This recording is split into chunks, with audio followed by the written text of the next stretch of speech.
Bonjour et bienvenue à tous au Palais de l'Institut dans cette prestigieuse salle des séances pour cette 6e édition des Rencontres Capitales.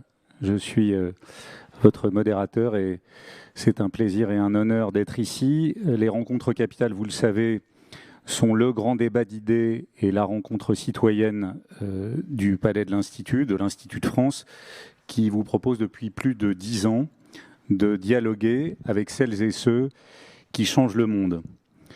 Elles ont vocation à réunir des personnalités de toutes générations, mais qui ont toutes un point en commun, c'est d'être des personnalités de premier plan dans leur domaine, qu'elles soient connues ou inconnues.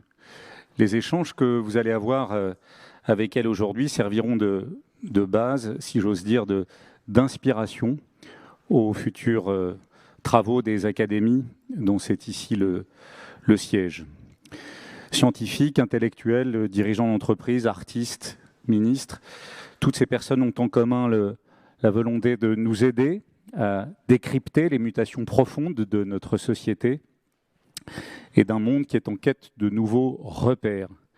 Ça devrait nous permettre de mieux préparer l'avenir. Quel monde réinventer pour demain ? Vaste programme, me direz-vous. C'est justement le thème de cette édition 2021 des Rencontres Capitales. Et notre débat va apporter sa contribution.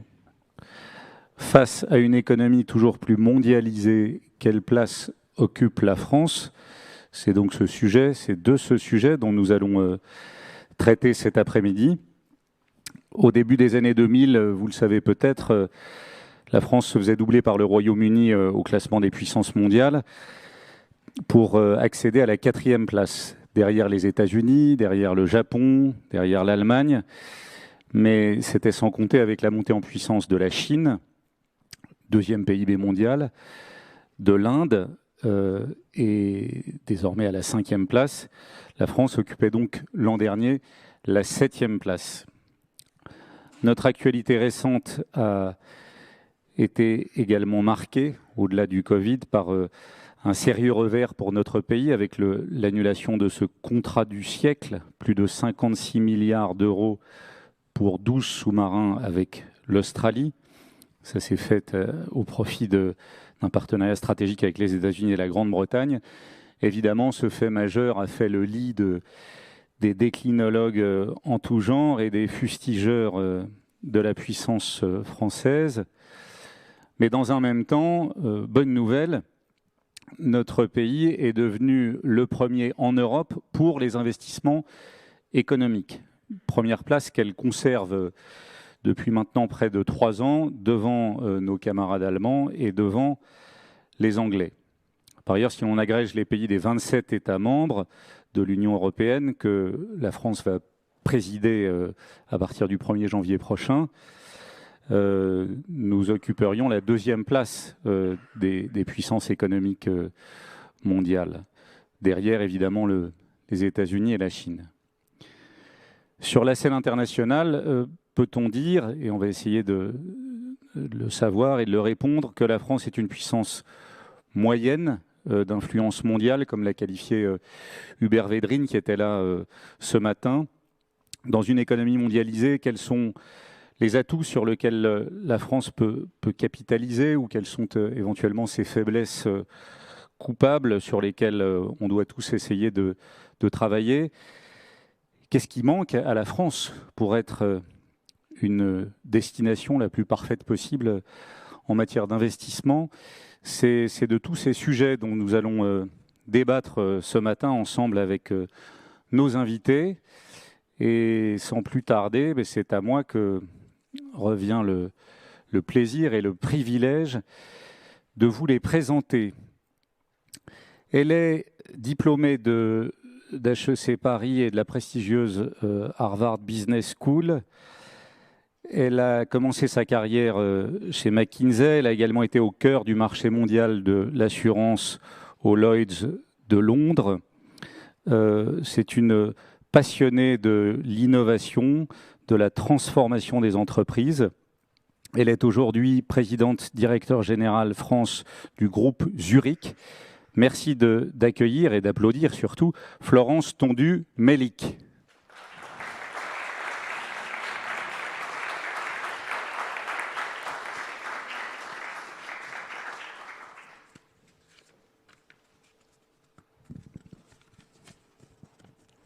Alors Florence, je vais vous laisser vous installer à ma gauche, si j'ose dire, un peu lointaine, voilà, à la première place pour des questions de réalisation. Juste devant, voilà le siège devant lequel vous trouvez.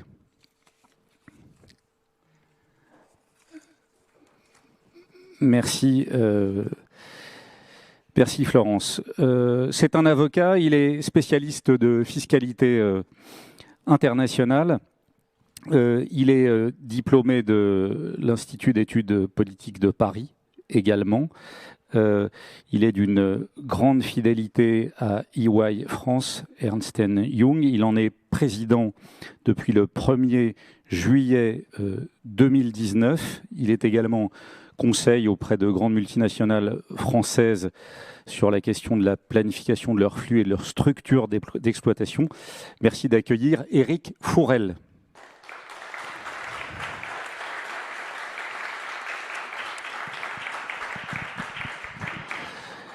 Éric, je vais vous demander de vous mettre dans la diagonale de Florence, si j'ose dire. Voilà, le siège d'après. Merci beaucoup. Désolé de ces petites contraintes de réalisation.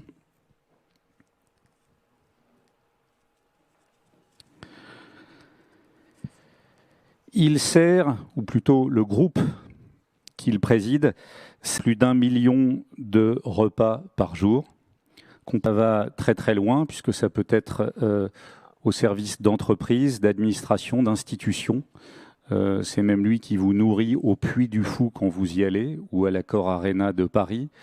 C'est un grand connaisseur de l'international et il en a une large expérience en Afrique, au Moyen-Orient, en Asie centrale, en Irlande, en Chine, que sais-je. Il est également président du Paris Chamber Music Circle. Merci d'applaudir et d'accueillir Gaëtan de l'Hermite, président du groupe Compass.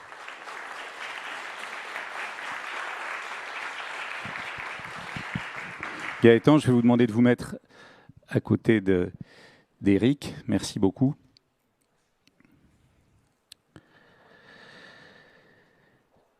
C'est un ancien banquier d'affaires chez Goldman Sachs. Personne n'est parfait, mais il est également diplômé de Sciences Po, de l'ESCP. C'est un spécialiste des questions d'attractivité économique, d'export, du monde de l'entreprise. On lui doit une publication en 2021 sur les startups en France. Il est conseiller entreprise, attractivité et export, à la fois auprès du président de la République Emmanuel Macron et du Premier ministre. Merci d'accueillir Philippe Anglebert.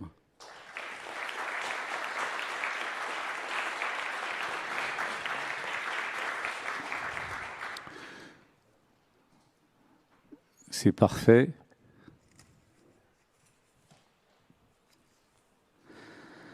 Alors, deux petites choses.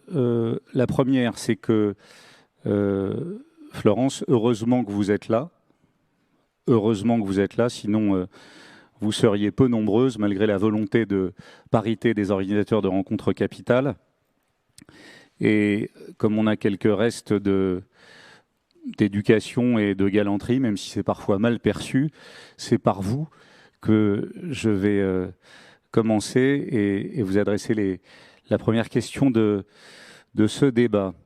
Dans cette position de dirigeante que vous occupez, est-ce que vous considérez justement que la France est une terre d'avenir? Est-ce que vous considérez qu'il y a un dynamisme, une ambition?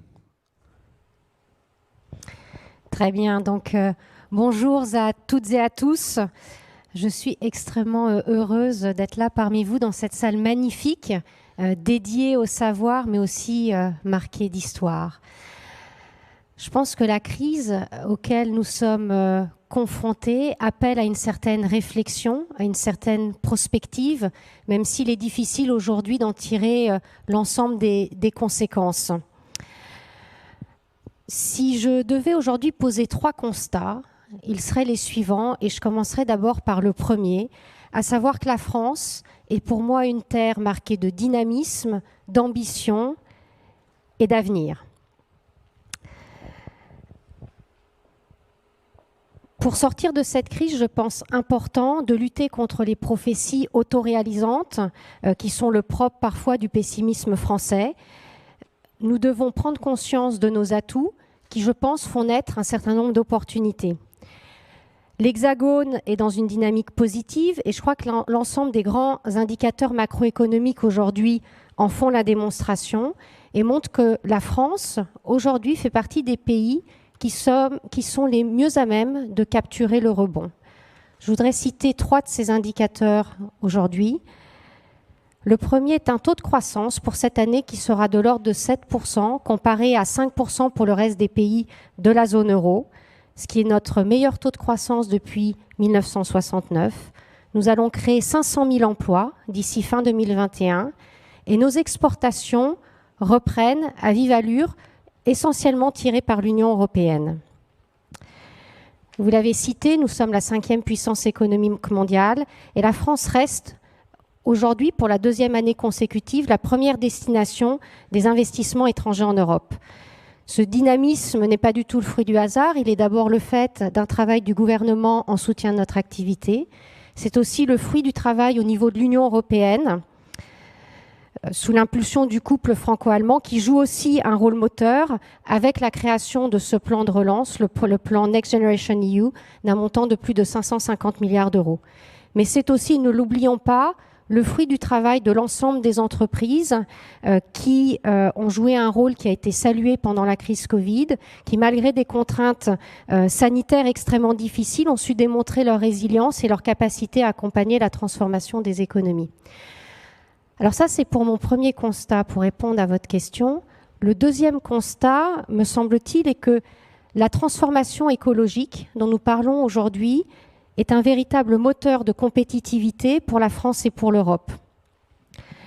La reprise, je pense, offre l'opportunité de prendre un virage vers un capitalisme plus responsable, vers un capitalisme plus vert.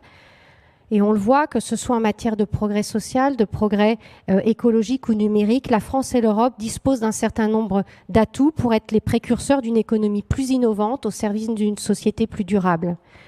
Et si l'Hexagone reste attractif malgré la crise que nous connaissons, c'est en partie grâce aux efforts engagés par le gouvernement pour accélérer la modernisation et la transition écologique, et cela dès avant la crise. C'est aussi au niveau de l'Europe un certain nombre d'initiatives telles que le Pacte vert qui, pour reprendre les mots d'Ursula von der Leyen, permet de repositionner l'immense défi de sortie de crise en une opportunité pour rendre notre tissu économique beaucoup plus fort. Et c'est une dynamique que vous percevez fortement dans votre univers de l'assurance, dans votre secteur d'activité ? Tout à fait. Donc, cette dynamique aujourd'hui vers une économie plus responsable et plus compétitive, elle est une réalité. On le voit avec un certain nombre de travaux qui sont menés au niveau européen.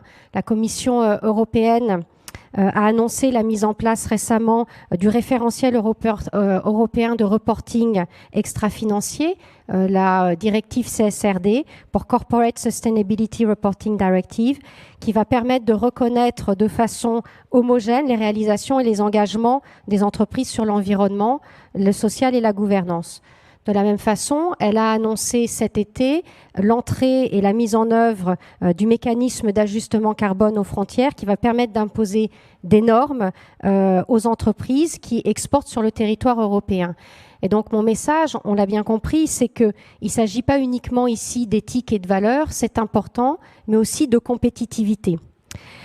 Et donc, pour répondre à votre question, au-delà du rôle de l'État, qui bien sûr a un rôle de catalyseur, qui bien sûr a un rôle de facilitateur, les entreprises, en particulier la communauté financière et donc les assureurs, ont un rôle important à jouer puisque ce réchauffement climatique bouleverse nos modèles économiques de développement en intégrant un élément qui est le coût des externalités négatives dans nos modèles. Et donc, ce que l'on sait aujourd'hui, c'est que les entreprises et les économies qui seront les plus compétitives seront aussi les plus responsables et qu'au-delà, finalement, de la question morale, le risque, puisque nous sommes avant tout assureurs, ce risque RSE impactera aussi bien l'actif que le passif des bilans des sociétés. Et les investissements que l'on peut faire, nous, en tant qu'assureurs, vont créer ou les équilibres ou les déséquilibres de demain dont nous devrons aussi porter les conséquences en notre qualité de porteur de risque. Et donc, nous sommes en mesure, en tant qu'assureurs, nous le pensons à la fois investisseurs de long terme dans les économies, mais aussi souscripteurs de risques, capables d'influencer les comportements des autres acteurs économiques au travers de notre politique d'investissement et de souscription pour permettre un futur plus résilient. Merci Florence Tondu-Mélic. Gaëtan de l'Hermite, vous qui avez la responsabilité, je l'évoquais tout à l'heure, d'une entreprise qui a un effectif de plusieurs milliers de personnes basées en France. Vous avez également de la R&D avec des centres basés en France. Vous partagez cet optimisme de Florence Tondu-Mélic. Vous considérez que la France a de vrais atouts pour un groupe et une activité comme la vôtre? Absolument. Alors, merci de m'avoir fait une petite place au sein de ce panel très prestigieux. Je suis absolument ravi de participer à ce débat, mais absolument, je me fais l'écho tout à fait positif des propos de Florence. Je crois que on a une tendance française, peut-être même européenne, à une autocritique facile et à avoir du mal à se débarrasser d'un héritage un peu lourd. Alors peut-être que dans cet endroit, il est difficile de revendiquer ce type de choses, mais pour avoir énormément voyagé et pour avoir travaillé plus de 20 ans en dehors de France, j'ai remarqué que nos voisins, mais aussi concurrents, sont souvent beaucoup plus décomplexés et désinhibés. Si je vous donne un exemple précis dans le métier qui est le mien, celui de la restauration, en France, nous avons un héritage de restauration, de la gastronomie agricole et culinaire qui est absolument réel. Quand je suis revenu en France il y a 5-6 ans, les pays qui voulaient aller voir des innovations en termes culinaires ou en termes de restauration allaient généralement en Californie. Le monde entier allait en Californie pour aller voir de la viande sans viande, pour aller voir de la mayonnaise sans œufs, pour aller goûter des insectes, manger des algues, etc. Je ne dis pas que c'est le futur de l'alimentation, mais il y avait une capacité à, si vous voulez, se projeter vers l'avenir sans se soucier d'un héritage dont il fallait absolument, je dirais, prendre soin, qui était réel à l'extérieur des frontières françaises. Aujourd'hui, je suis rassuré, je suis, je dirais, très ambitieux pour la France quand je vois que les pays du groupe me demandent de venir visiter Paris et la France comme lieu d'innovation dans le domaine de la restauration. Et je pense qu'on a une jeunesse aujourd'hui qui se débarrasse quelque peu, sans l'oublier, mais d'un fardeau qui est celui d'un héritage trop lourd. Et la restauration que j'avais retrouvée en France quand j'y suis revenu il y a 5 ou 6 ans était une restauration conformiste, conventionnelle, voire poussiéreuse. Aujourd'hui, sous l'impulsion de la food tech, sous l'impulsion de la French tech, on voit une dynamique de fond qui fait surface en France et qui, je pense, nous prépare un futur très prometteur. Et je crois que c'est notre responsabilité en tant que chef d'entreprise de faire entendre cette voix au sein de notre marché, en particulier dans une société ou dans une communauté où on est très, très autocritique et parfois fermement tourné vers le passé et très critique pour ce qui pourrait nous arriver dans l'avenir. Donc oui, je regarde le futur avec un optimisme résolu. Donc vous considérez vraiment que la France, dans vos métiers, est une terre d'innovation. C'est comme ça qu'on est perçu. Dans nos métiers comme dans d'autres, mais je pense que la France a une voix à faire entendre. On a des secteurs de prédilection, que sont le luxe, que sont l'aéronautique, que sont les cosmétiques, les parfums, que sont l'agroalimentaire, très clairement. Et ce sont des secteurs qui sont contributeurs positifs de notre balance commerciale. Je vous rappelle qu'elle est malheureusement négative, et ce depuis 2003 ou 2004, si je ne m'abuse, où nous avions un excédent commercial à l'époque qui était supérieur à celui de l'Allemagne. Les choses se sont inversées depuis, mais effectivement, on a ces Formule 1 de l'économie française. Il y en a d'autres. il y en a d'autres. Mmh. Voilà, qui est tout à fait rafraîchissant et enthousiasmant, si même le monde de la restauration, qui est une tradition française bien ancrée, est déjà de plein pied dans la modernité et l'innovation. Merci Gaëtan de l'Hermite. Éric Fourel, donc vous présidez EY. EY a publié cette année un baromètre de l'attractivité française qui est tout à fait intéressant, qui affiche aussi cet optimisme. Et vous montrez d'ailleurs que dans ce baromètre, la France fait mieux que résister. J'ai l'impression quand même qu'il y a des disparités par secteur. Vous considérez, un peu comme vos camarades qui viennent d'intervenir, que voilà, nous sommes dans l'efficacité, nous sommes dans une dynamique par rapport à nos voisins européens? Alors peut-être, je pense que votre micro marche, peut-être appuyer sur le bouton, mais... Il faut que je le remonte. Oui, c'est parfait. Il fonctionne là, oui. C'est parfait.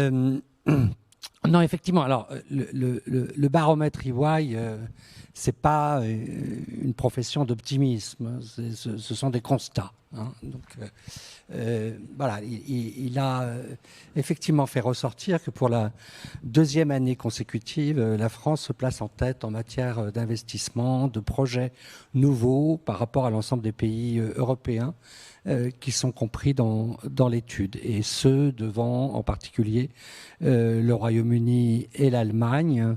Et on a pu remarquer malgré tout que le Royaume-Uni réussissait, en dépit du Brexit, à tenir son rang, et le Royaume-Uni peut rester, contrairement à ce qu'on pourrait penser de manière intuitive, un compétiteur important en matière d'attractivité en Europe. Et on pourra y revenir d'ailleurs s'il y a des questions sur ce sujet, sur Bien sûr. Les forces et les faiblesses relatives des uns et des autres. Mais effectivement, la bonne nouvelle, c'est que la France est et pour la deuxième année consécutive, le premier pays en matière d'attractivité d'investissement. Mais ce qui est aussi important de noter, c'est que c'est la suite d'une tendance qui est relativement récente. Ça fait 5 ans, un peu plus de 5 ans que la France a commencé à rattraper le retard qu'elle avait par rapport à ses compétiteurs et à le dépasser, et à dépasser ses compétiteurs sur les 2 dernières années. Et donc c'est une tendance récente, et Gaëtan le remarquait au passage de son intervention. Au fond, si on regarde en arrière, on a quand même le poids d'une histoire qui n'est pas faite d'une aussi grande facilité. Et en particulier, on avait perdu beaucoup de terrain, on va dire, sur les 20 années qui ont précédé les 5 dernières. Et au fond, voilà, donc on est évidemment avec des atouts importants, et il y a matière à être confiant dans cet avenir parce qu'on est sur une lancée qui est forte, mais il y a des fragilités. Et il y a aussi le poids de ce passé qui reste en partie là. On pourra aussi développer si l'auditoire le souhaite, mais en matière d'industrialisation, la France a beaucoup perdu au cours des années 80, 90, et elle reste aujourd'hui à 18% à peu près de sa valeur ajoutée qui est dégagée par le secteur industriel, alors que la moyenne de l'OCDE est à 26. On restait avec un taux de chômage plus important que la moyenne au sein de l'Union européenne. On a effectivement, Florence le notait, cette année une croissance formidable, voilà, qui va peut-être tangenter les 7%. Mais la moyenne de la croissance sur la France sur les 10 dernières années, elle est quand même en deçà de celle qu'on avait au sein des pays de l'OCDE et au sein des autres pays de l'Union européenne. Donc le terrain de cette progression, il est récent, il nécessite de la persévérance, il nécessite de la continuité, parce que c'est dans la durée qu'on réussira véritablement à faire la différence et à reconstruire les bases d'une économie solide et prospère. Tout n'est pas encore acquis. C'est d'autant plus intéressant que, je pense qu'on reviendra sur ce point, mais l'attractivité économique est une chose, et vous l'évoquiez à l'instant, ce qu'elle engendre au plan industriel en est une autre. Et j'entends dans ce peu mieux faire que vous délivrez à la France, ou dans ces fragilités que vous pointez, qui font qu'effectivement rien n'est jamais acquis, qu'il y a là des points d'amélioration. Merci beaucoup. Philippe Anglebert, justement, vous qui travaillez au cœur de tout cela auprès du président de la République et du Premier ministre, alors il y a eu cette gestion de la crise avec cette abondance de liquidités qui a irrigué les économies des différents pays, France compris, et ça a été salué positivement par beaucoup par rapport à cette crise du Covid. Il y a maintenant le plan France 2030. Dans son soutien que l'État apporte à la France, de quels atouts est-ce que vous disposez? Quels sont vos leviers, au fond? Merci, bonjour à tous. Bonjour à tous, merci en tout cas pour l'accueil. C'est vrai que je vais pas revenir sur les indicateurs et les beaux résultats que vous avez mentionnés, et merci de faire notre SAV, et vous le faites mieux que tous. Mais c'est vrai que vous avez de bons ambassadeurs là. Des ambassadeurs, ravis. Nous, côté État, notre métier est de créer les conditions pour que ces dirigeants d'entreprise puissent justement investir en France, continuer à investir dans le pays et créer des emplois. Et ce qui a été le fil rouge de ces dernières années, de la politique économique menée depuis le début du quinquennat, c'était des mesures qu'on dirait pro-business, pro-entreprise. Pourquoi ? Parce qu'on a eu donc une politique de soutien à l'offre qui avait vocation à soutenir le développement économique et donc la création d'emplois par les entreprises.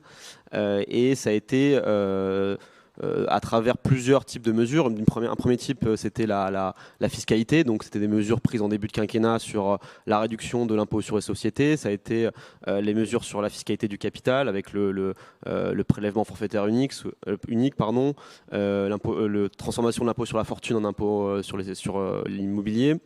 Il y a deuxième ensemble de mesures, ça a été la réforme du marché du travail avec l'ordonnance travail au début du quinquennat qui a plafonné les indemnités de licenciement. On peut aussi mentionner la réforme de l'apprentissage, la réforme plus récente de l'assurance chômage. Et un dernier type de mesure, c'était tout le soutien à l'investissement qui était, et vous l'avez mentionné, il y a eu tout le soutien lors de la crise avec un soutien aux entreprises, des aides type prêts garantis par l'État, fonds de solidarité. Il y a eu ensuite le plan de relance qui a permis de redémarrer rapidement post-crise. Et enfin, très récemment, le plan France 2030, parce que, comme le disait Eric, on ne s'assoit pas sur nos lauriers malgré les bons résultats. On pense qu'on doit continuer à transformer le pays. Et donc, c'est un plan de 30 milliards pour investir dans les technologies d'avenir, au cœur des deux transitions que sont le numérique et l'environnement. Donc, tout ce qui est, par exemple, le nucléaire, l'ordinateur quantique, l'intelligence artificielle, la cybersécurité.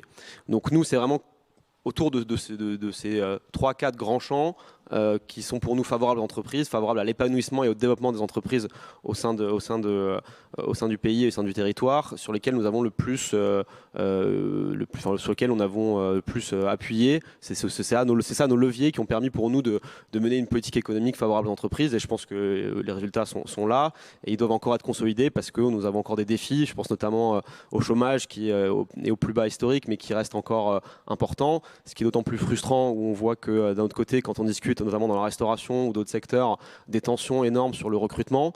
Donc on doit encore continuer et on pense qu'il va falloir encore travailler sur l'investissement, sur le marché du travail, et donc avec les réformes qui sont en train d'être menées encore en ce moment, mais on pense qu'on est sur une bonne voie. Oui, c'est ce que disent de concert les trois dirigeants d'entreprise qui sont ici.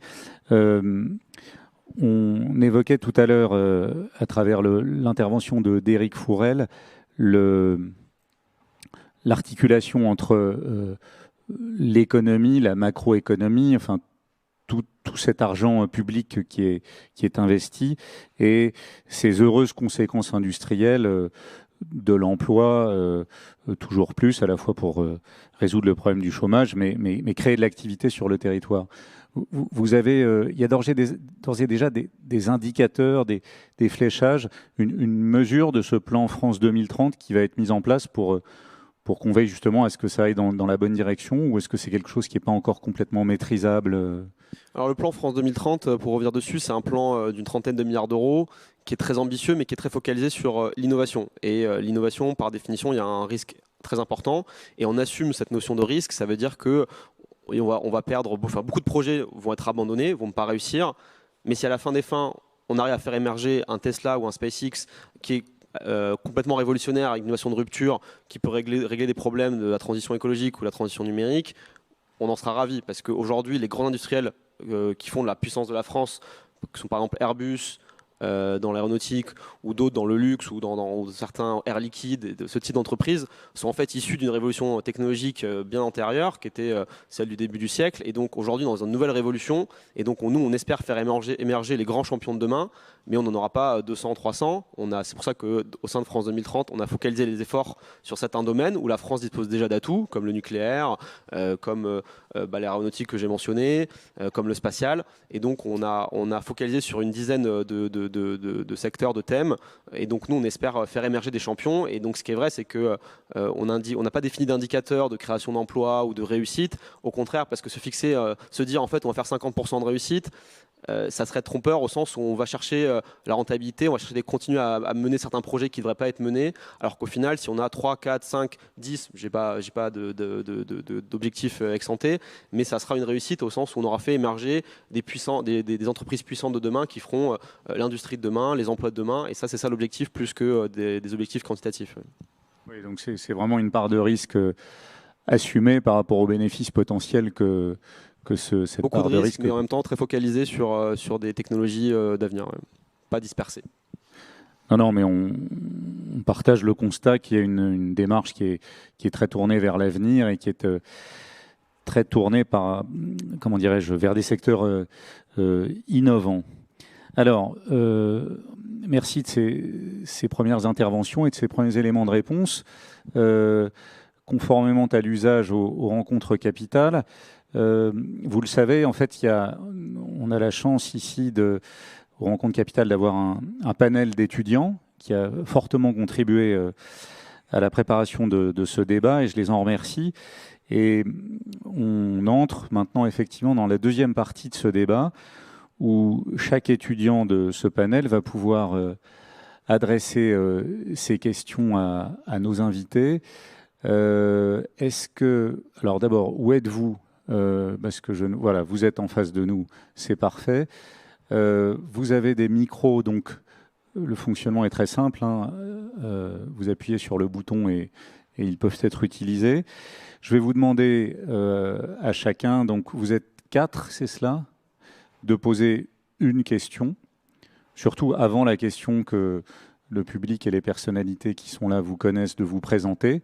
Et puis si on a un petit peu plus de temps, c'est un peu moi le maître des horloges, vous poserez 1 ou 2 questions supplémentaires. Sachant que pour que vous ayez les réponses les plus nourries et les plus riches possibles, vos questions ne sont pas destinées à l'une ou l'autre des personnalités invitées et intervenantes, mais elles pourront être plusieurs à apporter des éléments de réponse. Voilà un peu le principe et la pratique de cette deuxième partie de notre débat. Je vous en prie, allez-y. Alors bonjour à tous, moi c'est Gabriel de Bouvet, je suis étudiant en école de commerce. Et Laquelle À l'ESSEC. Et ma question c'est comment vous expliquez qu'avec la grande force d'innovation et la grande attractivité de la France, comme vous en parliez tout à l'heure, nous nous retrouvions au second plan du point de vue industriel. Alors, peut-être Éric Fourel ou Philippe Anglebert, comme vous voulez. Je vous laisse le soin de répondre à cette question. Éric, je vous en prie, allez-y.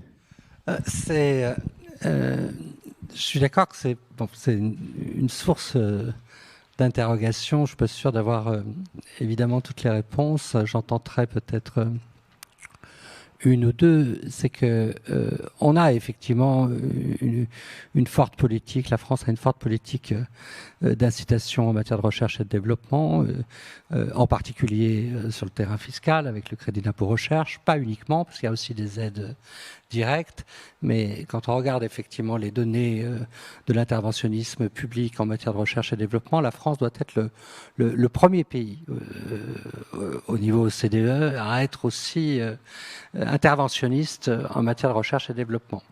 Alors, je ne sais plus où on se situe en matière de dépôt de brevets. On est assez loin derrière, évidemment, la Chine, les États-Unis et d'autres pays. On n'est pas si mal placé que cela.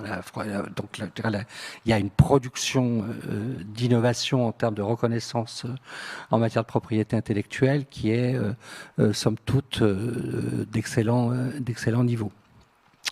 Mais on s'aperçoit aussi que, par exemple, l'Allemagne, avec moins d'interventionnisme public, est finalement presque aussi féconde en termes de nombre de brevets qui sont déposés. Donc votre question, elle est tout à fait légitime et effectivement, elle trouve probablement une partie essentielle de sa réponse dans le fait que l'exploitation de cette innovation n'est pas forcément directement faite ensuite en France, dans les sites industriels français, et en particulier les grands champions nationaux, nos grands champions du CAC 40. Il faut savoir que la France tout de même doit être, je crois, le 3e pays au monde en termes de leaders mondiaux.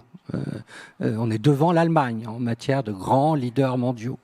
Et les grandes entreprises françaises peuvent avoir, évidemment, parce qu'elles ont une empreinte absolument mondiale, des arbitrages qui font qu'elles exploitent cette innovation, cette propriété intellectuelle dans des sites qui sont situés à l'étranger. Donc que toute l'innovation française et toute la capacité intellectuelle française ne se retrouve pas nécessairement dans le tissu industriel français. Je crois que c'est le constat qu'il faut probablement faire.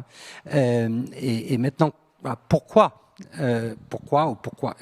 Alors, il y a ces arbitrages évidemment économiques, et une des grandes faiblesses en fait de l'économie française sur les 30 dernières années qui a conduit à cette désindustrialisation, c'est qu'elle, malheureusement, le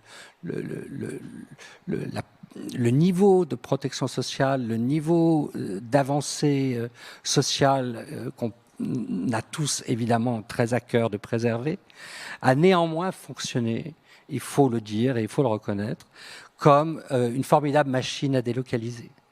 Parce que le coût du travail étant évidemment moins élevé dans nombre de pays, en particulier les pays asiatiques, la Chine ayant été admise au sein de l'OMC au tout début des années 2000, il y a eu un aspirateur à la délocalisation industrielle très très fort sur cette période, et qui fait que, au fond, voilà, il faut maintenant rattraper le retard, trouver les moyens de la réindustrialisation à travers la transition climatique, à travers le plan hydrogène, à travers beaucoup d'actions qui induisent une réindustrialisation de la France, mais ça va prendre un certain temps. Pour autant, évidemment, on peut espérer qu'au bout de la route, en maintenant par ailleurs tout le soutien à l'innovation, on aura une innovation qui se traduira en davantage de métiers industriels.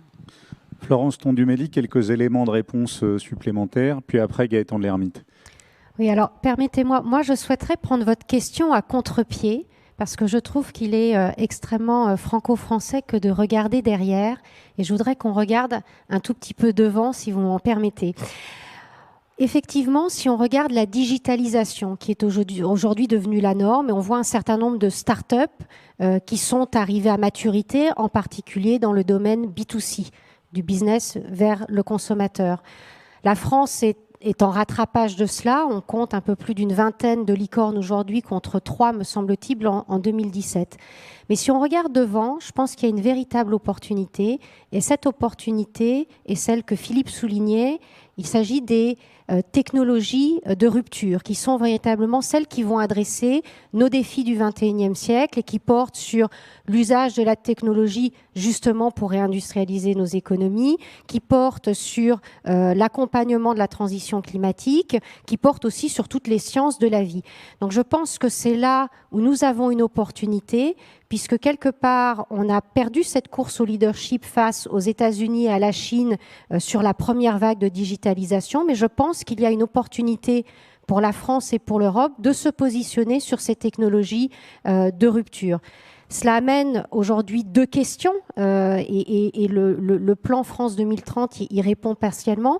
La première question, c'est comment est-ce qu'on peut arriver à créer des synergies pour que ces innovations qui sont souvent issues de la recherche et qui travaillent sur un temps long arrivent à irriguer les économies en travaillant avec les entreprises et en mettant les entrepreneurs de ces technologies au cœur. Et la deuxième question, sur laquelle une partie des initiatives, je pense à Scale Up, y répond, mais c'est comment est-ce que ces innovations, on arrive à les industrialiser, c'est-à-dire à leur faire changer d'échelle. Voilà.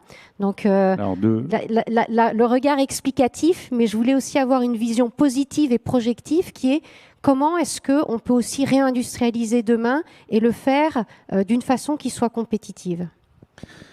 Gaëtan de L'Hermite, quelques compléments de réponse également.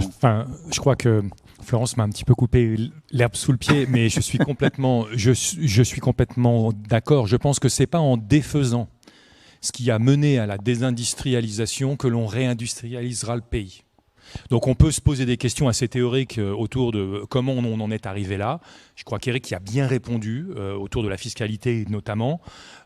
Oui, on a des grands champions du CAC 40 et de très grandes multinationales au niveau mondial, c'est vrai, mais on a par exemple, par rapport au système allemand qui a un Mittelstand très très fort avec des sociétés de taille moyenne, familiale, qui sont encore très présentes, on a effectivement la fiscalité a sans doute une explication à donner dans les années 80, 90, tel l'ISF ou autre, avec des successions qui ont été difficiles. On a créé des très très grands groupes qui ont récupéré toutes ces activités-là, mais au détriment d'un tissu industriel local, de proximité, familial, privé, qui existe encore chez nos voisins. Mais on ne pourra pas le refaire. Donc je crois qu'aujourd'hui, il faut faire un saut quantique. Il faut accepter de se dire la France peut devenir un acteur de l'industrie de demain. Et l'industrie de demain, c'est ce qui a été évoqué, c'est le digital, c'est le numérique, c'est l'environnement. Ce sont véritablement ces nouveaux métiers. On a peut-être raté un cycle, il ne faut pas rater le prochain. Mais on ne peut pas se réinviter au cycle précédent, ça ne sert à rien. D'accord ? Et peut-être pour mettre une pierre dans le jardin du gouvernement, pour être sûr qu'on n'est pas dans la complaisance totale, je le rappelle quand même, puisque Éric en a parlé, mais l'entreprise en France, c'est le premier financeur du système social, et avec plus de 40% des prélèvements obligatoires qui viennent des entreprises. Pour vous donner une idée, en Allemagne, c'est autour de 25%. Donc il faudra aussi, en parallèle, et je pense que ça, ce n'est pas adressé par les 3 plans dont on a parlé, il faut une véritable réforme en profondeur de la dépense publique. Puisque la dépense publique dans ce pays, c'est à peu près 56 ou 57% du PIB, si je ne me trompe pas. C'est au moins 10 points de plus que nos voisins. En tous les cas, c'est 10 points de plus que la moyenne européenne et c'est 11 ou 12 points de plus que les Allemands. Donc, en réformant la dépense publique, ça veut dire dépenser moins et être sans doute plus efficace, parce qu'on dépense beaucoup plus que les autres, mais si on était beaucoup plus efficace, ça se saurait. Je ne crois pas que ça soit véritablement le cas encore. Je crois qu'effectivement, ça nous permettrait de baisser des prélèvements obligatoires et donc de devenir plus compétitifs. Et donc, sans doute, d'inscrire durablement des industries dans notre pays. Parce que créer les prochaines industries qui vont devenir notre secteur industriel de demain, c'est une chose. On est en train de le faire, mais il faudra aussi les garder. Et pour les garder, il faut créer les conditions de cette pérennité. Merci Gaëtan de L'Hermite. Alors, vous avez une pierre dans votre jardin, donc Philippe Englobert, allez-y. Et puis après, une deuxième question du panel. Je vous en prie, allez-y. Non, mais ce qui est vrai, et vous l'avez bien dit, c'est qu'il y avait eu dans le passé un peu ce cercle vicieux qui a été de modèle social à impliquer des augmentations des prélèvements obligatoires, qui en fait a ensuite fait une baisse de compétitivité et donc ensuite a alimenté le fait qu'on a dû, le modèle social a dû arriver comme tampon et donc on continue à augmenter les prélèvements obligatoires. Nous on a voulu complètement casser ce cercle vicieux et enclencher une nouvelle dynamique justement en faisant tout l'agenda pro-business que j'ai évoqué tout à l'heure et en fait en démarrant du travail comme moyen d'arriver à financer le modèle social qu'on voulait préserver. Et donc, c'est en enclenchant cette dynamique-là, c'est en diminuant le chômage, quand vous avez moins de personnes au chômage, par définition, il y a plus de personnes qui travaillent et donc qui paient des charges sociales, ça vous permet de financer votre modèle social. Et donc, on a voulu vraiment valoriser le travail comme comme moyen de financer aussi, de préserver notre modèle social et non l'inverse. Donc je pense que c'était au niveau macro quelque chose d'assez important. Et après, Florence l'a dit, et tu l'as dit aussi, c'était effectivement dans le nouveau cycle industriel sur lequel on se projette.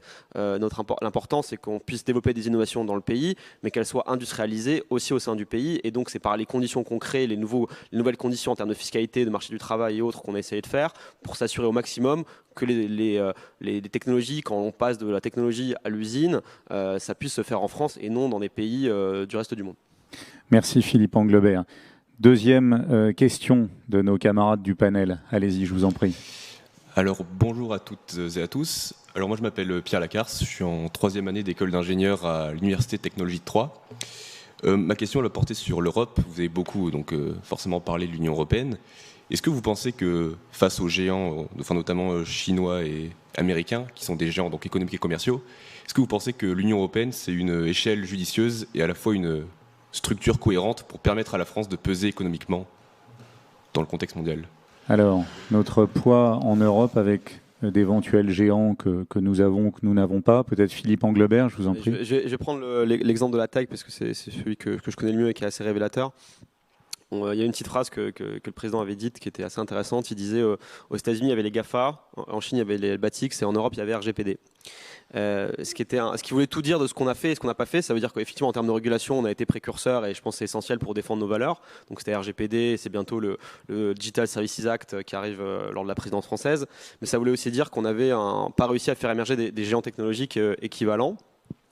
Et il y a plusieurs raisons à ça. Et effectivement, il y a la segmentation des marchés avec, en fait, l'Europe, c'est pas un seul marché comme les États-Unis ou un seul marché comme la Chine, à la fois en termes de consommateurs, où en fait, culturellement, quand vous développez un produit, il est plus simple, notamment dans la technologie, de conquérir un marché de 300 millions d'euros de consommateurs quand c'est littéralement le même, avec les mêmes contraintes réglementaires, que, je prends l'exemple de l'assurance, par exemple, dans la SurTech, même s'il y a des réglementations européennes, aller faire l'assurance santé en France, c'est pas littéralement la même chose que l'assurance santé en Allemagne ou l'assurance santé en Italie. Donc vous avez un coup de frein à ça.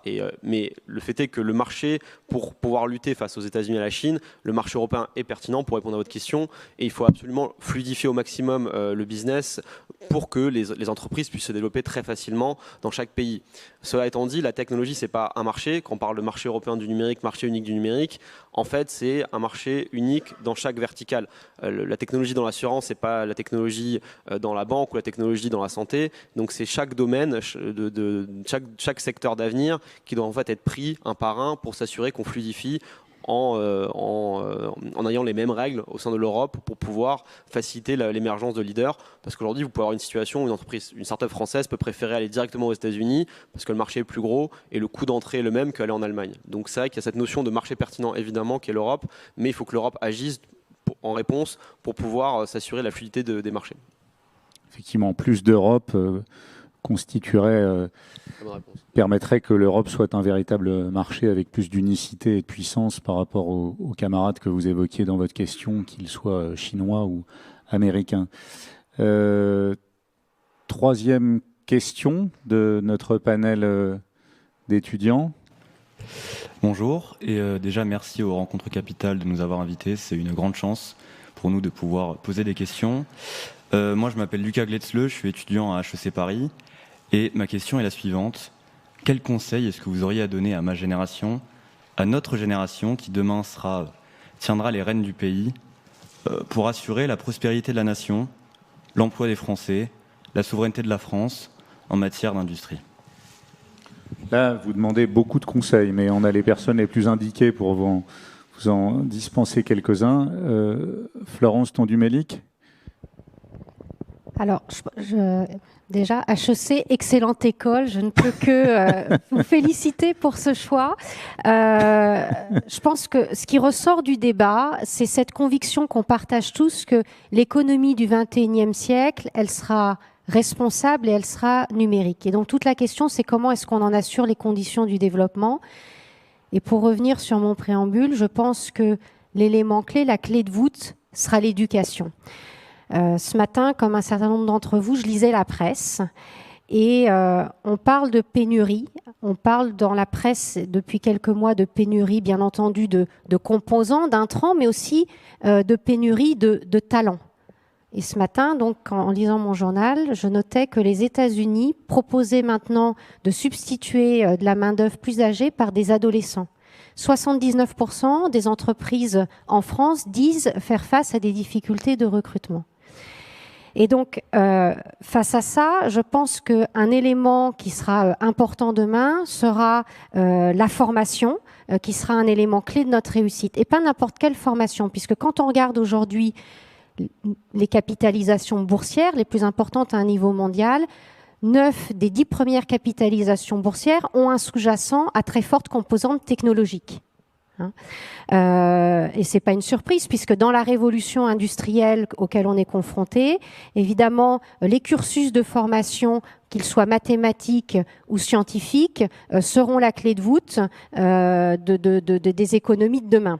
D'ailleurs, d'après le Bureau des statistiques américains, les jobs à forte composante mathématique devraient croître de 30% dans la prochaine décennie. Et ce qui est intéressant par rapport à cela, c'est que non seulement ces filières permettent de préparer aux métiers de demain et vont nourrir la digitalisation des économies, mais ce qu'on observe, c'est que dans ces cursus et ces filières mathématiques et scientifiques, l'élément culturel, l'élément social est moins déterminant pour arriver à l'excellence.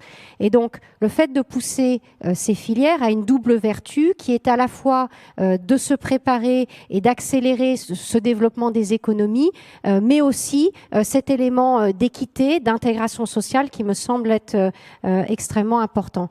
Donc, un point d'attention pour votre génération et pour nous, qui consiste effectivement à préparer ces générations futures, cette jeunesse qui sera extrêmement déterminante pour notre réussite. Et puis après, nous, en tant que dirigeants, eh bien, on a bien sûr aussi un rôle que vous aurez demain, qui est de favoriser la richesse et la diversité des talents, de leur permettre de réaliser leur potentiel, de faire en sorte de créer au sein des entreprises, des organisations, des formes d'intelligence collective. Donc, un message à la jeunesse pour la jeunesse. Gaëtan de l'Hermite. Oui, moi, je vais être très très court, mais je crois que moi, je donnerais 3 conseils. Le premier, rêvez grand. Je crois que n'ayez pas peur de rêver à l'échelle qui est celle de votre génération, qui est une échelle planétaire. Je le disais tout à l'heure, ne soyez pas prisonnier d'une histoire ou je dirais d'un succès, enfin de nombreux succès qui nous ont amenés là où on est. Ce qui nous a fait réussir jusqu'à présent n'est pas ce qui nous fera réussir demain. Rêvez grand, prenez le risque de réussir. Le deuxième truc, c'est rester français, cultiver cette différence. Je crois qu'on a un pays qui a une histoire formidable, qui est vu par beaucoup comme la Californie d'Europe. Qui fait envie. Moi, j'étais encore hier dans un pays étranger où, quand vous dites que vous habitez Paris, les gens disent « Oh, mais j'adore la France ». Quand les gens vous parlent français, répondez-leur en français. Faites-leur ce plaisir de montrer que la France est encore une lumière au sein du monde. Et je pense que cette différence, il faut qu'on la cultive. Devenir plus international, devenir plus conquérant, ça ne veut pas dire oublier qu'on est français. Et puis, troisièmement, changeons d'humeur. Changeons d'humeur. Tout est possible.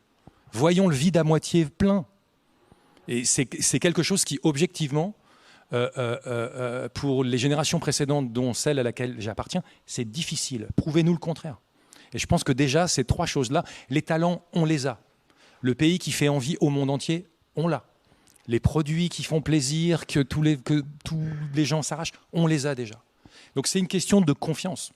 C'est une question de comportement, d'humeur. Si vous faites ces 3 choses-là, rêvez grand, soyez français et changeons d'humeur, je suis certain qu'on sera demain, effectivement, on écrira un nouveau chapitre de notre histoire.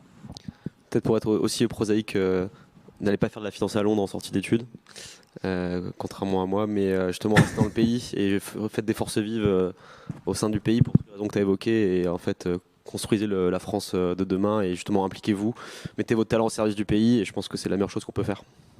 Éric Fourel. Je vais paraphraser un peu, mais je suis 100% derrière ce que Florence a dit. La priorité numéro 1, c'est l'éducation. Les résultats PISA de la France sont juste insupportable. On ne peut pas rester à ce niveau-là. Il y a aussi des analyses qui montrent qu'en fait, on est à les grandes écoles, HEC, voilà, l'élite, les grandes écoles d'ingénieurs aussi. On a la tête d'épingle, mais c'est pas la tête d'épingle qui fera vraiment la différence en termes économiques demain. En tout cas, pas seulement. Il faut vraiment pouvoir accroître, comme nous l'indiquait Florence, en fait, tous les corps intermédiaires, et en particulier les connaissances scientifiques, la capacité d'ingénierie industrielle qui repose sur les corps intermédiaires. Donc l'éducation, c'est vraiment, je crois, la priorité numéro 1. Et puis je reprendrai aussi ce qu'a dit Gaëtan en termes de culture. Je crois que c'est le 8e objectif du plan France 2030, faire que la France retrouve une des premières places en termes de production culturelle et de contenu. On est effectivement une nation qui a une capacité d'inspirer le monde, et il y a beaucoup d'enjeux économiques derrière. Et puis j'en ajouterai une troisième priorité, ou un troisième axe très important à mes yeux, qui est de défendre nos valeurs démocratiques et humanistes, que la France incarne, porte, l'Europe aussi à travers elle, mais qui sont en danger face aux grands impérialismes venus d'ailleurs, et en particulier l'impérialisme chinois. Et il n'y a pas derrière qu'une question de survie de notre modèle de société. Il y a aussi des enjeux économiques. On peut faire de nos valeurs des boosters de notre économie. RGPD, oui, RGPD, c'est la protection des données, mais c'est aussi la capacité de construire un numérique plus responsable. Et construire un numérique plus responsable, c'est redonner une chance à des acteurs européens d'émerger sur le terrain de l'économie numérique. Même chose sur le terrain climatique. Si on réussit à mettre les bonnes régulations au bon endroit, on peut faire de l'accélération européenne en matière de transition climatique un vrai outil de redynamisation de l'économie européenne.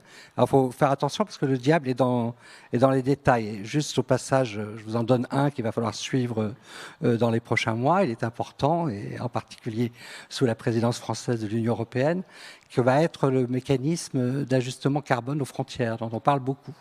La façon dont il a été annoncé au mois de juillet dernier par Ursula von der Leyen, c'est de dire qu'au fond, ça va être un prélèvement douanier, en fait, si on parle en termes simples, sur des importations de matériaux. Donc le ciment, l'acier, l'aluminium, un certain nombre de matières premières. Si ce n'est que ça, il y a un risque que ce soit en fait un instrument de désindustrialisation supplémentaire. Parce que certes, on n'apportera plus l'aluminium, on n'apportera plus l'acier, mais on apportera directement les produits qui sont manufacturés et qui, eux, ne supporteront pas l'ajustement carbone aux frontières. Donc évidemment que le diable est dans les détails sur chaque point. Et donc il faut que vous ayez cette intelligence, cette vigilance pour faire en sorte que toute l'action qui est mise en œuvre soit une action véritablement efficace et utile. Et ça, c'est une action citoyenne d'abord. Alors, autre question de notre panel, la 4e et dernière question. Je ne vous vois pas, mais je vais vous entendre incessamment. Je vous en prie, allez-y. Bonjour. Et une voix féminine, enfin. Je suis désolé, je ne vous voyais pas. Allez-y, je vous en prie. Bonjour, déjà merci aux Rencontres Capitales de nous donner l'opportunité de poser ces questions, et merci beaucoup aussi aux intervenants pour ce débat. Donc ma question est une question... pardon, je vais peut-être me présenter d'abord. Donc je m'appelle Anne Lagache, je suis en 2e année à Sciences Po Paris. Et donc ma question est une question un peu d'actualité qui a déjà été évoquée un petit peu pendant ce débat. Donc on sort actuellement de l'épisode du Covid qui a fortement touché l'économie mondiale. Et donc quel regard est-ce que vous portez sur l'accompagnement qui a été effectué par le gouvernement français vis-à-vis de l'économie française, et surtout en comparaison avec ce qui a été fait dans d'autres pays? Alors je ne vais pas demander à Philippe Englebert de répondre, mais ce qui va être extrêmement positif. Et sans parti pris aucun, je crois qu'on peut l'être parce que c'est globalement perçu comme extrêmement positif. Je peux parler de la façon dont ça a été géré, mais c'est discutable comme tout sujet. Peut-être Gaëtan de l'Hermite ? Oui, moi, je crois que je peux en parler. En France, nous sommes 15 000 personnes.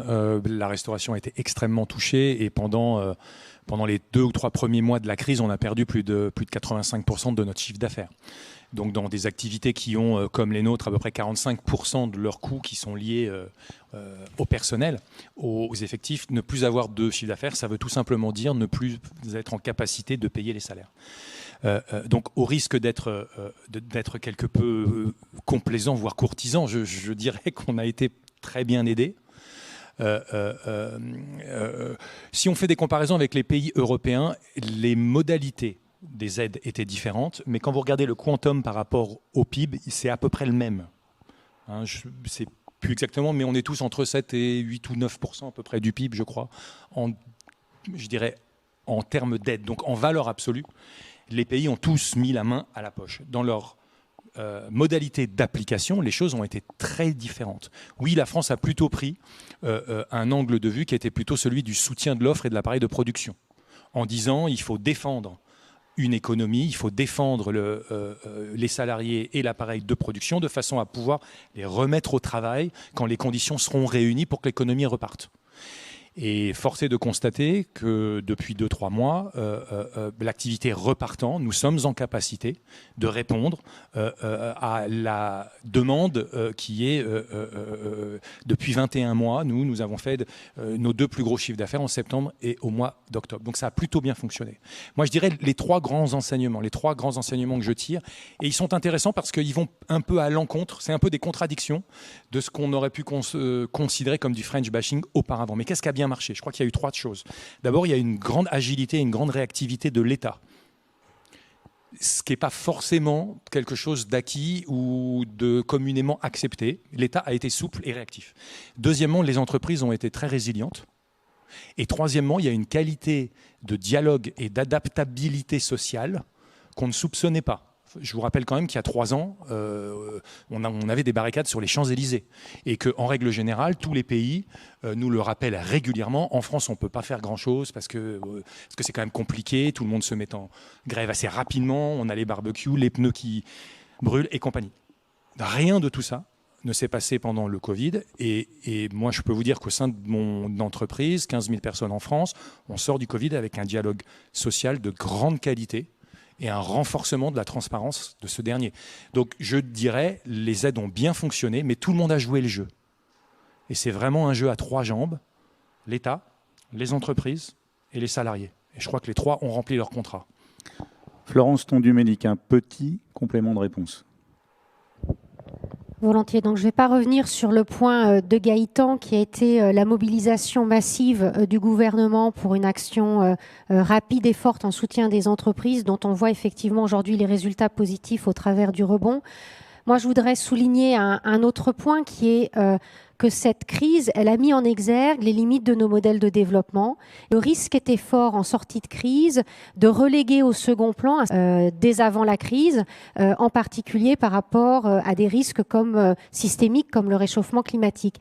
Et je crois qu'un des éléments, ça a été cette prise de conscience que le gouvernement a permis de cette nécessité de mutation vers une économie plus responsable, plus numérique, qui est aujourd'hui indispensable, nous permettant aussi de prendre quelques coups d'avance par rapport à d'autres pays ou à d'autres géographies.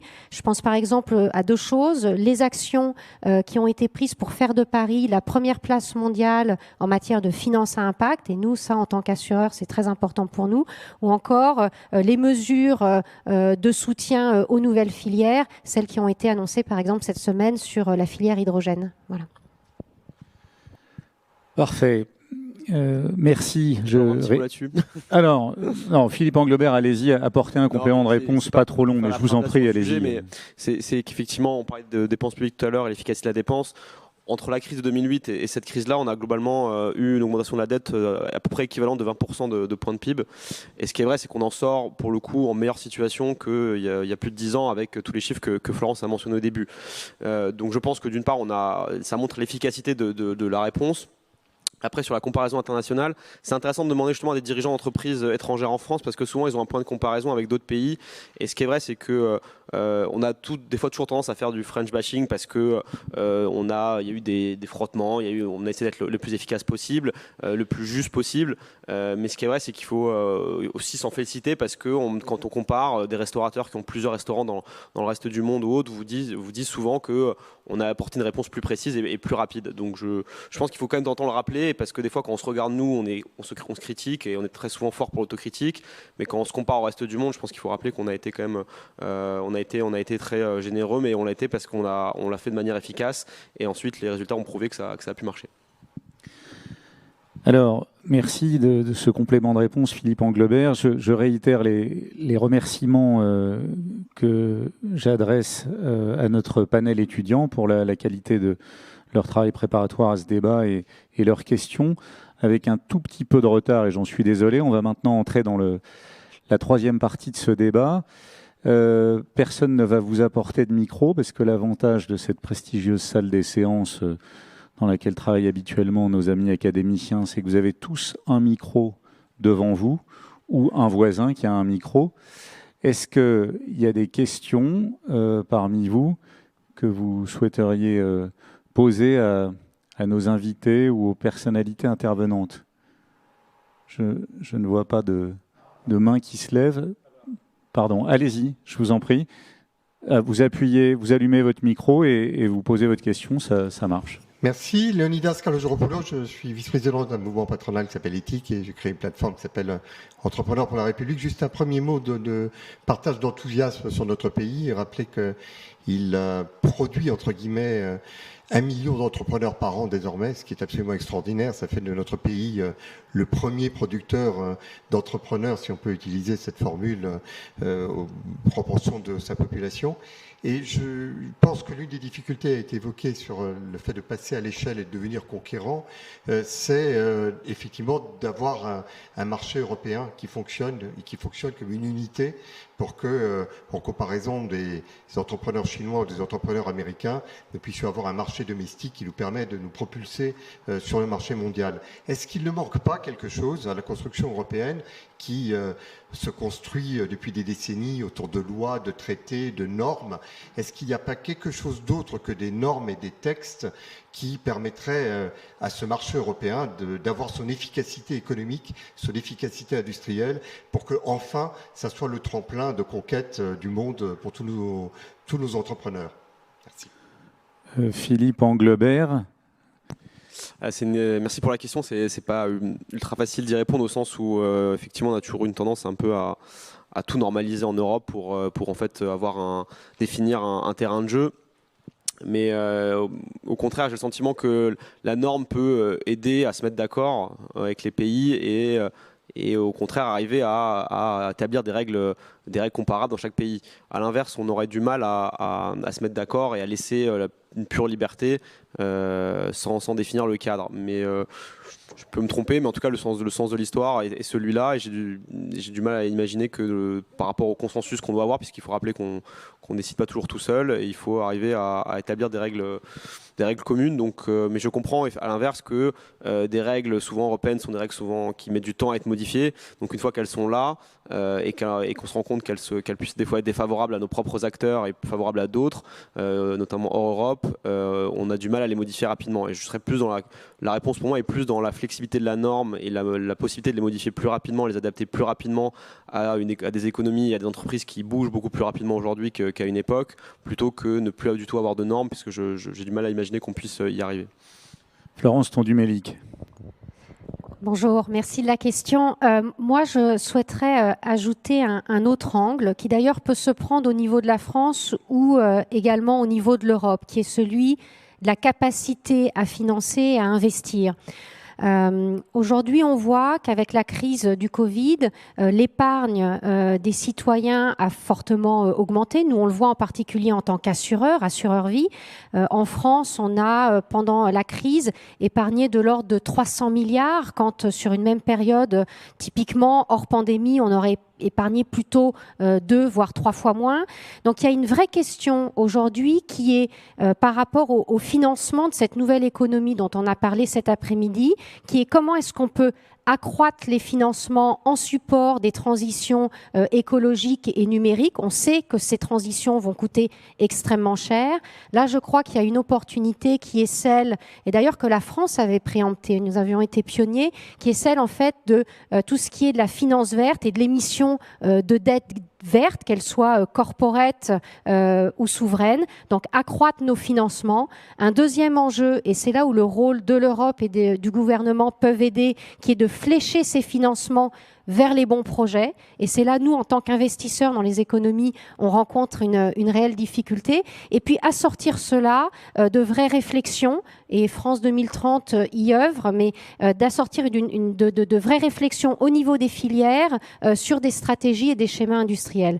Donc voilà, effectivement, je pense, une idée de quelque chose qui pourrait gagner en ampleur, que ce soit au niveau de l'Europe ou dans l'exécution en France. Bien sûr, je vous en prie. Pas trop long, mais je vous en prie, allez-y. C'est la deuxième question qu'on a sur l'Europe. Et ce que je note, c'est qu'on oppose Europe et Chine et États-Unis, ce que je trouve déjà beaucoup plus encourageant, parce que dans le débat public, on a tendance à opposer France et Europe. Maintenant, moi, je rejoins votre interrogation complètement. Je pense et quelque part Emmanuel Macron nous a fait cette promesse-là à la Sorbonne il y a, je crois que c'était en 2017 si je me trompe pas. Je pense qu'il faut retravailler sur la raison d'être de l'Europe. Je crois que pour la génération de nos grands-parents, c'était la paix. Après, il y a eu le marché commun. Après, on a fini avec Erasmus. Et je crois qu'aujourd'hui, à part la réglementation des contraintes qui sont nécessaires, je ne suis pas certain qu'il y ait un rêve européen. Et vous l'avez peut-être compris dans mes prises de parole, mais moi je crois beaucoup quand même à la dimension humaine, ambition, projet. Et je crois que le projet européen aujourd'hui est plutôt perçu comme une contrainte réglementaire que comme véritablement un cap ou une direction pour les populations européennes. Et je crois que c'est ça qui nous manque. C'est ça qui nous manque. Éric Fourel, est-ce que vous souhaitiez ajouter un ou deux éléments très courts à cette question extrêmement large ? Je partage complètement le fait qu'en dehors... la production normative, elle est absolument clé, parce que c'est ça qui définit le terrain de jeu, c'est ça qui donne les moyens d'action commune, donc il ne faut pas la dénigrer.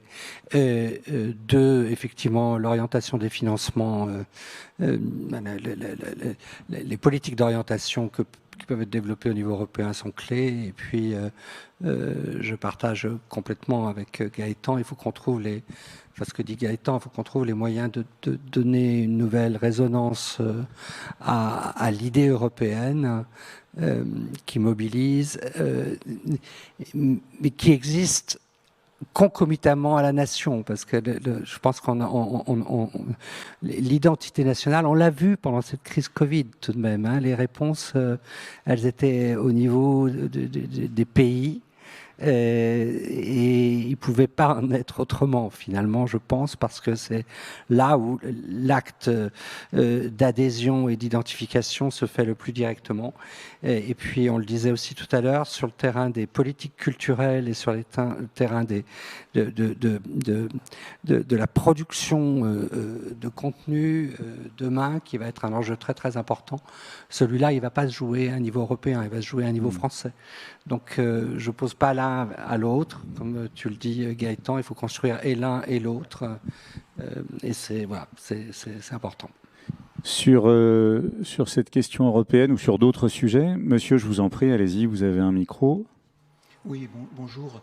Merci pour la qualité des débats. Moi, Christian Lemaire, j'ai passé 20 ans de ma vie dans un grand groupe bancaire, assurance et épargne retraite.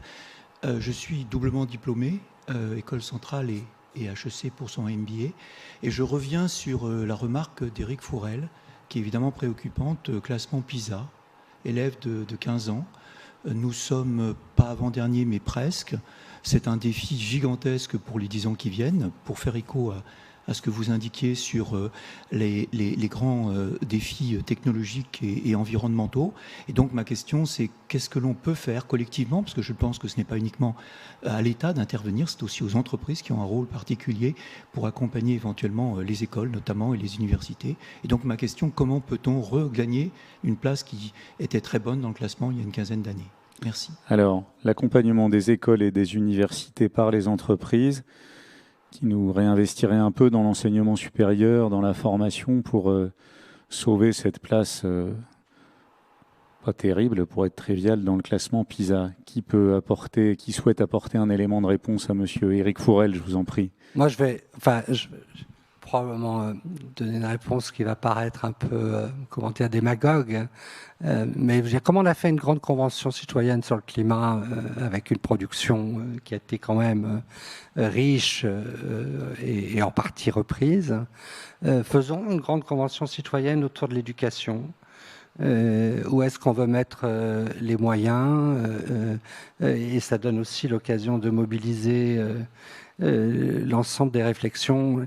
Il me semble qu'il faut évidemment qu'on agisse sur le terrain des grandes écoles versus université. L'université ne doit pas être le parent pauvre de l'investissement dans l'élite et les deux ne doivent pas s'opposer. Donc il y a un modèle à la française qui mérite d'être davantage articulé, huilé à ce niveau-là.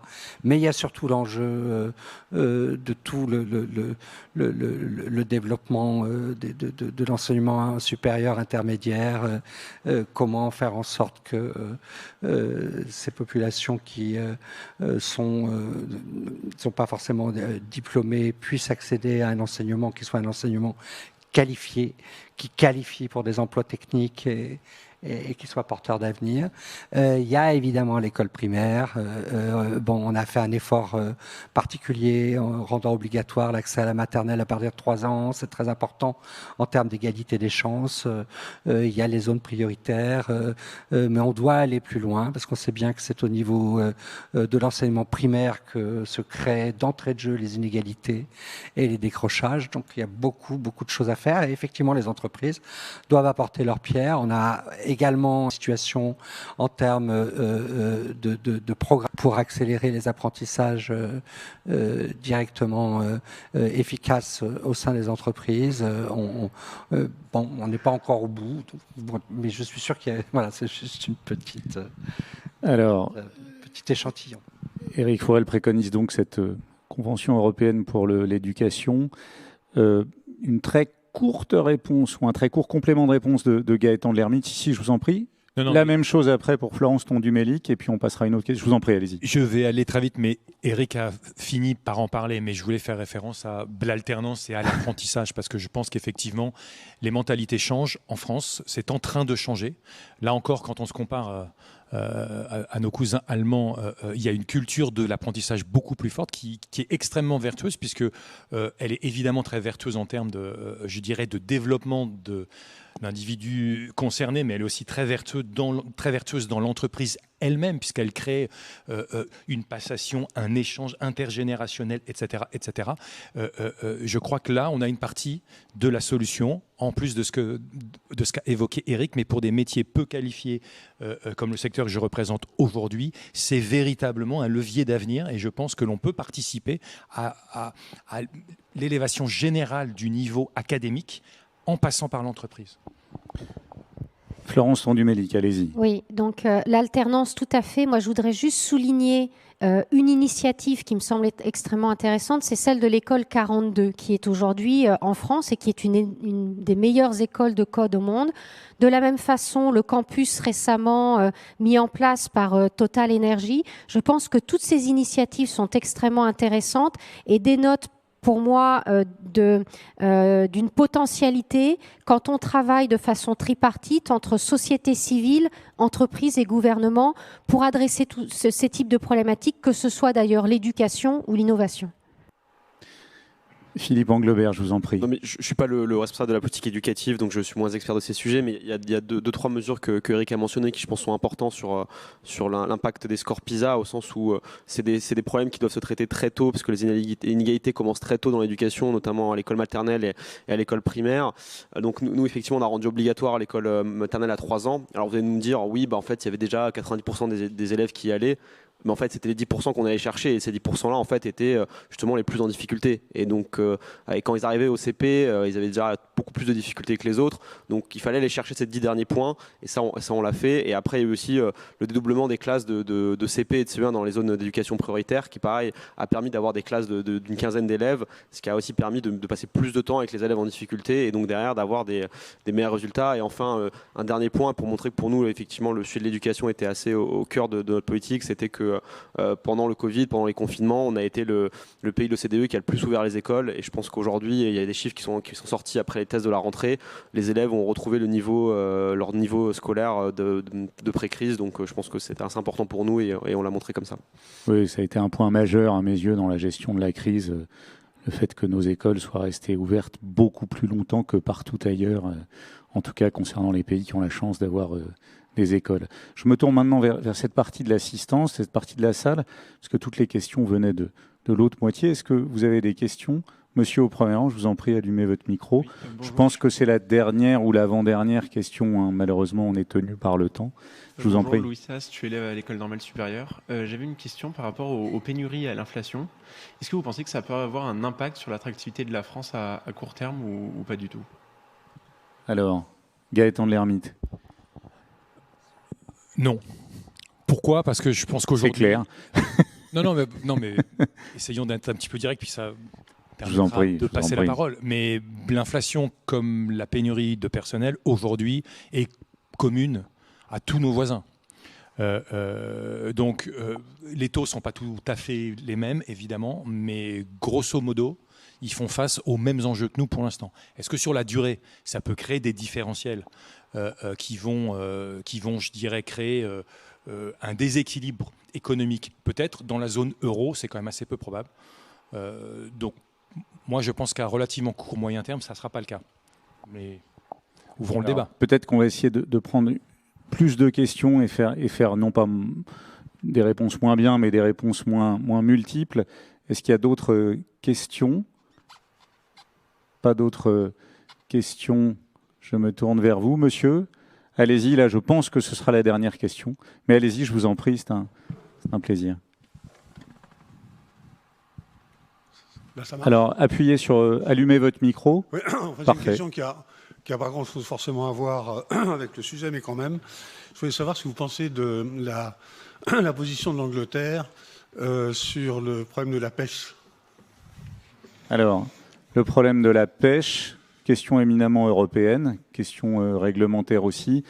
Peut-être un petit mot très court. Philippe Anglebert, je vous en prie. Bah pour le coup, par contre, je suis pas expert du sujet, donc c'est un peu loin de mes bases. Mais ce qui est vrai, c'est que il y a des enjeux diplomatiques évidemment. Et nous, on est vraiment en défense de nos pêcheurs, donc je pas vraiment tellement en dire plus, mais c'est vrai que on lâchera pas sur ce sujet. Je pense que c'est un sujet qui est assez totémique et assez emblématique de la relation qu'on peut avoir aujourd'hui avec le Royaume-Uni. Donc au-delà du nombre et de l'impact financier que ça peut avoir, qui est évidemment hyper important pour les pêcheurs, c'est un sujet très très politique pour nous. Donc on sera toujours hyper offensif sur ce sujet. Merci Philippe Anglebert. On va maintenant conclure ce débat et je serais certainement remercié de respecter à peu près le timing et le temps qui nous est imparti, même si on avait démarré un tout petit peu en retard. Je tiens à remercier particulièrement l'assistance et le public. Vous étiez tous là et tous très attentifs, très impliqués. Je réitère les remerciements que j'ai adressés tout à l'heure à notre panel étudiant. Des remerciements tout à fait particuliers et pleins de gratitude pour les personnalités invitées, la qualité de leurs réponses et des échanges que nous avons eus cet après-midi. Il n'est pas dans la salle, mais un immense merci à Christian Aubuano, directeur général de DZA et infatigable et formidable organisateur de ces rencontres capitales. Merci aussi d'avoir respecté les règles Covid et de garder vos masques et de les conserver quand vous sortirez de cette salle. Il y a une librairie dans la deuxième cour du Palais de l'Institut où vous pouvez vous procurer les ouvrages des personnalités qui ont pu intervenir aux rencontres capitales à la fois hier, aujourd'hui, mais encore demain.